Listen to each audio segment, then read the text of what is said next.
Nahajamo se v kleti, kjer smo opazili prisotnost miši. Miši in podgane so še posebno rade v notranjih prostorih v poznojesenskem in zimskem času, ko iščejo zavetišče.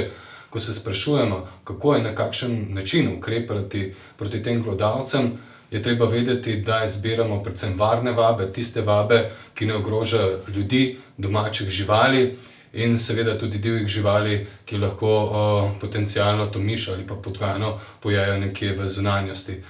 Priporočamo, da uporabite kar vabo na osnovi koruznih storžev. Koruzni storži delujejo specifično na prehrano miši in podgan.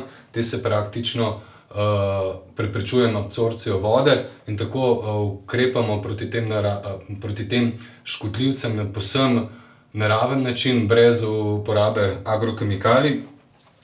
Vabo za miši in podgane je najboljše postaviti kar nekam ob steno. To tako, da seveda postavimo jo nekam ob zid, ker se miške najrajše gibljejo v tej smeri. Če so živali že prisotne, je vabo na osnovi koruznih storžev najbolje kar odpreti in seveda potem kar odprto nastaviti na samo površino, kjer smo zasledili prisotnost miši.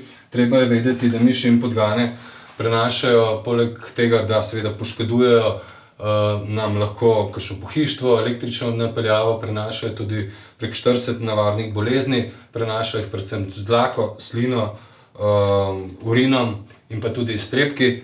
Tako da v primeru seveda pojava mišje družine vsekakor uporabimo eno vrečko vabe, jo nastavimo, vabe pa nastavimo toliko časa, dokler ti glodavci ne prenehajo odjemati vabe.